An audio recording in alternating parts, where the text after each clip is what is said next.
तमिलनाडु में रहने वाली टोडा जनजाति स्वयं को महाभारत में वर्गीकृत पांडवों के वंशज बताते हैं। इसके भांति टोडा समाज में एक स्त्री के ज़्यादा से ज़्यादा 5 पति होने का प्रचलन है, जैसा कि द्रौपदी के 5 पांडव पति थे। हालांकि टोडा समुदाय के इस मान्यता का कहीं कोई प्रमाणित उल्लेख नहीं है। धरती पर टोडा जनजाति के आने को लेकर भी एक प्रचलित लोक कथा है।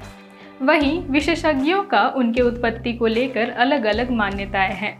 इन सब के साथ टोडा जनजाति के परंपरा, जीवन शैली और अर्थव्यवस्था से जुड़ी विशेष जानकारियों पर हम आज वीडियो में बात करेंगे। जोहार, मेरा नाम नेहा बेदिया है और ट्राइबल खबर में चल रही भारत के आदिवासी सीरीज में आज का हमारा विषय टोडा जनजाति पर है। इस सीरीज को आपकी सहायता की ज़रूरत है, इसलिए अगर आपको हमारा काम थोड़ा भी पसंद आता है तो वीडियो को लाइक शेयर कर चैनल को सब्सक्राइब करना ना भूलें।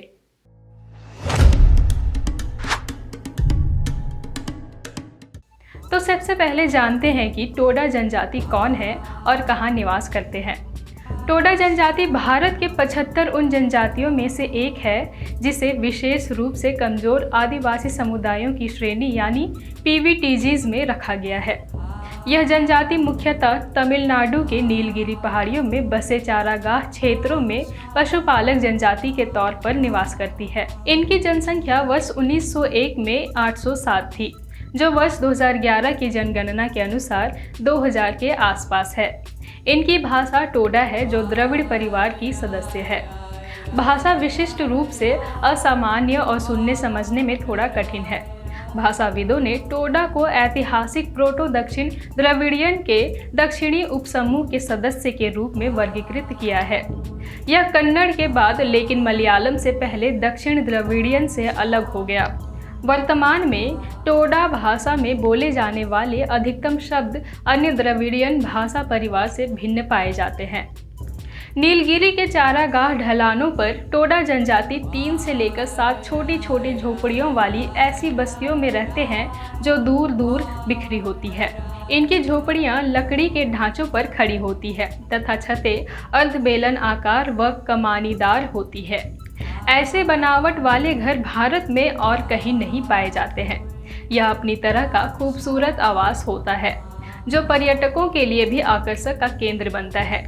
इन घरों के साथ जनजाति के मंदिर भी बेहद अलग और आकर्षक होते हैं, जिसमें किसी प्रकार की मूर्तियों की पूजा नहीं की जाती है, बल्कि पवित्र भैंसों के सम्मान और आराधना के लिए होते हैं। मंदिर में एक दिया जलता रहता है जिनकी वे पूजा करते हैं। उनका मानना है कि स्थानीय देवी देवता ने भैंसों को उन्हें सौंपा है। प्राकृतिक परिदृश्य से लैस नीलगिरी के क्षेत्र पर्यटकों के लिए आकर्षण का केंद्र तो है ही, साथ ही यहाँ के टोडा जनजाति के रहन सहन, परंपराएं, खूबसूरत कढ़ाई किए हुए कपड़े, उनकी संस्कृति, यहाँ तक कि उनके कदकाठी भी लोगों को उनके बारे में जानने के लिए प्रेरित करता है। टोडा जनजाति के लोग सामान्य लोगों से लंबे और हट्टे कट्टे होते हैं, जिससे इलाके के अन्य समुदायों से भिन्न दिखते हैं।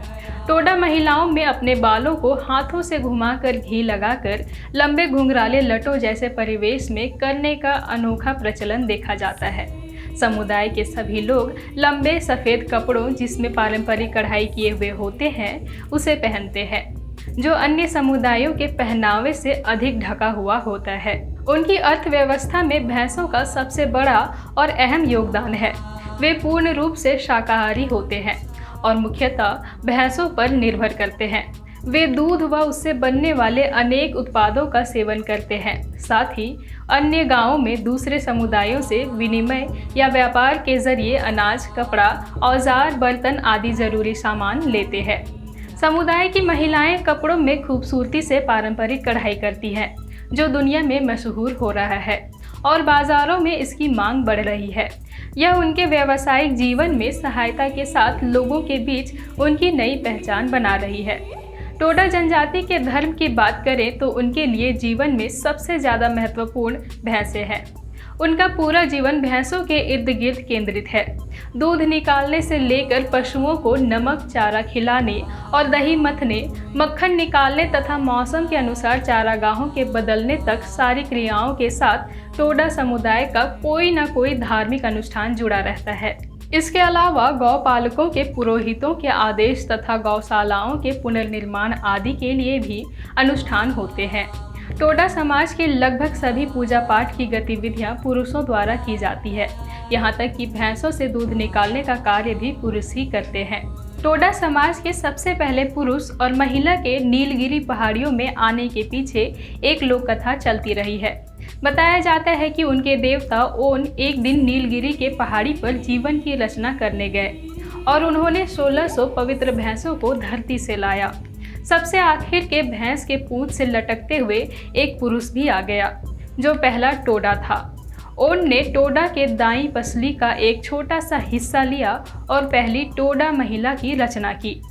ओन के भैंसों को पवित्र बताया गया, जिन्हें केवल समुदाय के प्रमुख लोग ही उसकी देखभाल और पूजा कर सकते थे।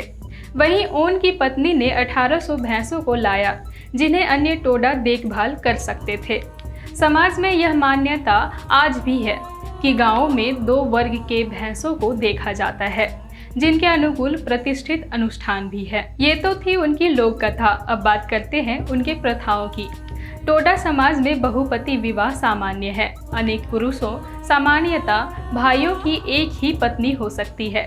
जब भी कोई टोडा स्त्री गर्भवती होती है तो गर्भ के 7वें माह में उसके पतियों में से कोई एक उसे अनुष्ठानिक रूप से तीर और कमान का खिलौना भेंट करता है और उसके बच्चे का सामाजिक पिता होने की घोषणा करता है। टोडा समाज में इस प्रथा के दौरान एक पवित्र पेड़ के तने में दिया रखकर गर्भवती टोडा स्त्री को लगातार जलते दिए को देखना होता है, जब तक कि आंखों में आंसू न आ जाए। ऐसा करने के पश्चात सामाजिक तौर पर उस महिला और उसके होने वाले बच्चे के पिता को पूर्ण रूप से पति पत्नी होने का सम्मान मिलता है। इस बीच टोडा गांव वाले पति पत्नी के सुखी जीवन की कामना करते हैं और बर्तन आदि तोहफे देते हैं। खान पान किया जाता है और टोडा जनजाति के लोग अपने पारंपरिक अंदाज में नाचते गाते और खुशियां मनाते हैं। बता दें कि टोडा जनजाति में जब किसी की मृत्यु होती है तो उसके क्रिया विधियों के साथ एक भैंस की बलि दी जाने की एक प्रथा होती है। टोडा पुरुष भैंस को चारागाह क्षेत्र के मैदानों से जोखिम तरीके से भैंस को पकड़ते हैं और अपनी प्रथा को पूरा करते हैं। वर्तमान में देखा जा सकता है कि टोडा चारागाहों की बहुत सी जमीन अन्य लोगों द्वारा खेती के लिए ले ली गई है और उसमें से बड़े हिस्से पर सरकार द्वारा पेड़ भी लगाए जा चुके हैं। इससे भैंसों की संख्या कम हो रही है, जिससे टोडा संस्कृति पर असर हो रहा है। टोडा जनजाति के लोग आधुनिक परिवेश में धीरे धीरे ढल रहे हैं। उनके पारंपरिक घरों की बनावट में भारी गिराव आया है। वे पक्के मकान और अन्य दूसरे समुदायों के मकानों जैसे घर बनाने लगे हैं। हालांकि भैंसों के सेवा जतन को लेकर उनका धार्मिक जुड़ाव आज भी कायम देखी जा सकती है।